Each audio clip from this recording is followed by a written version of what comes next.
Many think that if the first marriage breaks, the second one will be easier, wiser. However, here's a statistic that might surprise you. Second marriages after 60 have a 67% failure rate, nearly 20% higher than first marriages at the same age. So what's going wrong?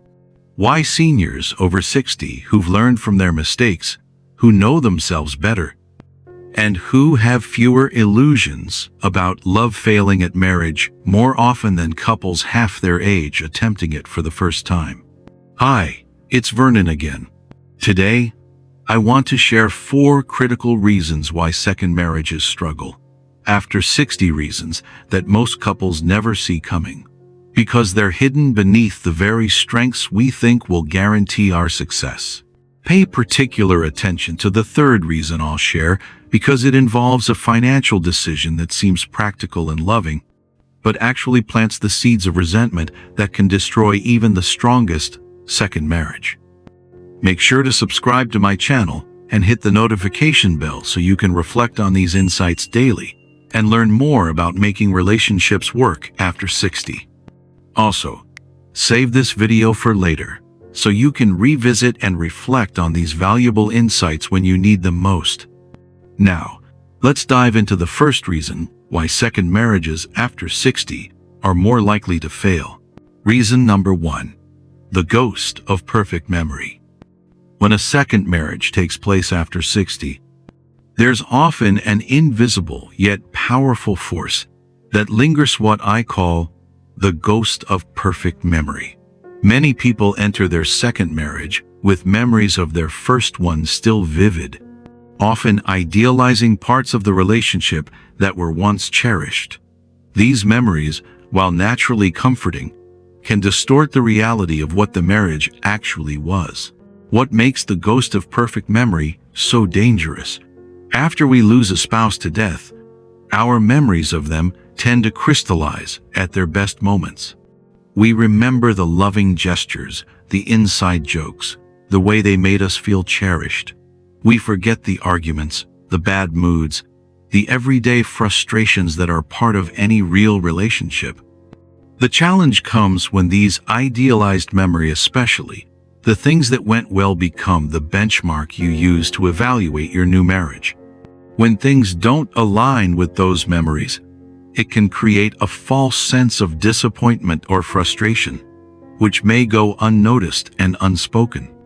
I've seen clearly through my aunt's first marriage that lasted over 25 years, filled with shared memories and deep connection. After her husband passed away following a long illness, she spent nearly 10 years as a widow, clinging to the memories of their life together. Eventually, with encouragement from friends and much reflection, she decided to open her heart again and remarry. As time went on, a subtle problem began to arise. My aunt found herself frequently comparing her new husband to her late husband, particularly when it came to how he treated her. She fondly remembered how her first husband would surprise her with small gestures of love, things her second husband didn't always do. While her second husband was kind and caring, my aunt began to feel disappointed and frustrated when he didn't live up to the perfect image of her first husband. Relationships are dynamic, and no two are ever the same. Yet, when you carry the ghost of that perfect memory, it prevents you from fully embracing the unique qualities of your second marriage. Instead of holding your second marriage to an impossible standard, try embracing the unique beauty of your current relationship and allowing it to grow without the shadow of past comparisons. The solution isn't to forget your first spouse or diminish their memory. Instead, practice what I call memorial integration, consciously honoring your past love while making space for a different kind of love in the present. Create rituals that acknowledge your first marriage without it overshadowing your second. Have conversations with your new partner about your deceased spouse that celebrate their memory while affirming your choice to love again. Ask yourself, am I trying to recreate my first marriage, or am I willing to create something entirely new?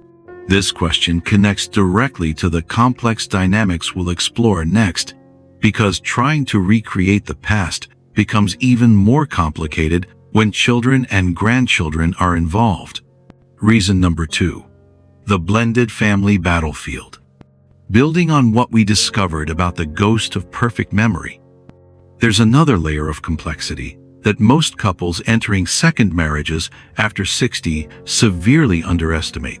The challenge of blending not just two lives, but two complete family ecosystems that have been operating independently for decades. I remember my friend Robert, who married Janet when they were both 62. Robert had 3 adult children, and Janet had 2 adult children and 4 grandchildren. They thought the hardest part would be planning the wedding, but the hardest part was the following Christmas, when Janet's daughter made it clear that Robert was not welcome at their family traditions, and Robert's son suggested that maybe Janet should find somewhere else to be during their annual fishing trip. The ancient Chinese philosopher Confucius taught about the importance of harmony in family relationships, but he was writing about families that grew together over time. Blended families after 60 face what I call the collision of established traditions, where every holiday, birthday, and family gathering becomes a negotiation between competing loyalties and long-established patterns. Adult children often view your new marriage as a threat to their inheritance, their access to family traditions, and their role as your primary emotional support. They may have spent years or even decades being your confidant after your divorce or your spouse's death. Your remarriage suddenly displaces them from that special position. Research from the Step Family Foundation reveals a startling statistic. 73% of second marriages involving children from previous relationships report significant family conflict within the first 2 years. But after 60, these conflicts carry additional weight because everyone involved knows that time is limited and precious. To navigate this successfully, it's important to embrace what I call patient integration, rather than rushing the process. True family integration takes time, often 5 to 7 years, not just a few months. It's about having open conversations about expectations, boundaries, and traditions before getting married, rather than waiting for conflicts to emerge. Create new traditions that belong to your new family unit, while respecting the old traditions that predate your marriage. Most importantly, present a united front to both sets of children, while privately working through the inevitable conflicts that arise. For those of you navigating or considering second marriages, what has been your experience with blending families? Share your thoughts and experiences in the comments below. I'd love to hear your stories. Remember, you're not just marrying a person, you're joining two family systems. Success requires both diplomatic skills and infinite patience. But as we'll see next, even families that learn to blend successfully can still fall apart over the financial decisions that seem most logical and loving. Reason number 3. The financial fusion fallacy. Imagine sailing with a partner on separate boats, each having weathered your own storms. But when you decide to merge your vessels, things don't go as planned. The waters may seem calm, but hidden undercurrents can stir up trouble.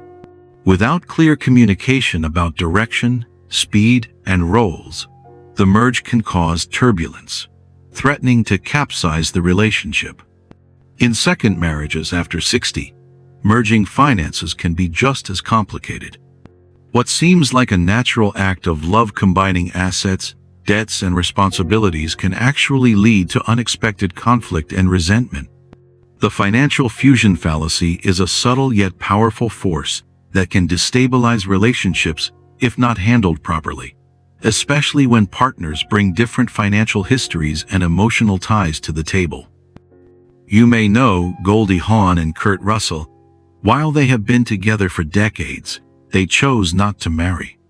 One reason for this decision, as Hawn mentioned in interviews, was their different financial habits and the complex emotional ties to their respective pasts, especially their previous marriages. This decision allowed them to maintain financial independence while still building a shared life. Their approach showcases how second marriages later in life, particularly for those bringing financial histories from prior relationships, benefit from maintaining clarity around finances and avoiding forced fusion. Unlike couples who marry young and build wealth together, second marriage partners after 60 often bring decades of different financial habits, different relationships with money, different ideas about spending and saving, and different obligations to their previous families. Current research supports this point as well. The Financial Planning Association shows that financial conflict is cited in 78% of second marriage divorces after 60, compared to only 45% of first marriage divorces at the same age. The difference is that first marriage couples argue about money they earn together. Second marriage couples argue about money that carries decades of separate emotional history. The solution is what I call structured financial intimacy. This means being completely transparent about assets, debts, and financial goals, while maintaining some level of financial independence. Consider a yours, mine, and ours approach, where each partner maintains individual accounts for personal expenses and discretionary spending, while contributing to joint accounts for shared expenses and goals. Most importantly, have explicit conversations about financial values, spending priorities, and obligations to children or grandchildren before you marry. Create written agreements about how major financial decisions will be made and what constitutes major in your relationship. If you're considering remarriage, or if you're currently married and experiencing financial tension, sit down this week and have an honest conversation about your individual financial fears and dreams. Understanding these connects directly to our final reason, because financial conflicts often mask deeper issues about intimacy and vulnerability. Reason number 4, the intimacy illusion. As we reach our final and perhaps most sensitive reason why second marriages fail after 60, I want you to understand how all of these challenges interconnect. The ghost of perfect memory creates emotional distance. Blended family conflicts create ongoing stress. Financial fusion creates resentment. And all of these together create what I call the intimacy illusion. The belief that because you're older, wiser, and more experienced, intimacy should be easier the second time around. The Persian poet Rumi wrote, "The wound is the place where the light enters you." But in second marriages after 60, we often approach intimacy as if our emotional wounds should be healed already, as if decades of life experience should have prepared us to love more easily, more openly, more vulnerably than we did in our youth. Reflecting on my own second marriage after 60, I entered with high expectations, thinking intimacy would come easier due to my past experiences. But I quickly realized that emotional wounds from my first marriage hadn't healed, and intimacy wasn't automatic. Despite spending quality time together, I often felt emotionally distant. It wasn't until we started actively sharing our fears, hopes, and creating new rituals that I understood. Intimacy at this stage requires continuous effort and understanding, acknowledging how both of us have evolved over the years. We believe that because we've been married before, we know how to be intimate. We think that because we're older, we're past the insecurities and games of younger couples. We assume that because we've chosen each other later in life, our connection should be deeper and more authentic than relationships formed in youth. But here's what we miss. Intimacy after 60 requires different skills than intimacy at 30. Your body has changed. Your emotional needs have evolved. Your relationship with vulnerability has been shaped by decades of loss, disappointment, and self-protection. You're not just older. You're different people with different intimacy needs. A study I came across from the Institute for Advanced Studies in Aging reveals that 64% of people in second marriages after 60 report feeling emotionally distant from their partner within 3 years, even though they report high levels of companionship and shared activities. The problem often stems from several age-specific intimacy challenges, physical changes that affect sexuality and affection, emotional walls built through decades of protecting yourself from loss and disappointment, communication patterns learned in your first marriage that may not work with your new partner, and the assumption that because you're mature, you shouldn't need to work as hard at emotional connection. To improve intimacy in a second marriage after 60, first, practice vulnerability by sharing your fears and hopes with each other regularly. Make time for meaningful conversations, focusing on your emotional needs and growth. Second, create new routines or rituals that reflect your current selves, rather than trying to replicate what you had before. This helps nurture a deeper, more mature connection. Most importantly, it means recognizing that intimacy isn't something you achieve once and then possess forever. It's something you must cultivate daily, and the cultivation looks different at 65 than it did at 25. Take a moment to send this video to anyone you know who might be facing similar challenges in a second marriage or considering remarriage after 60.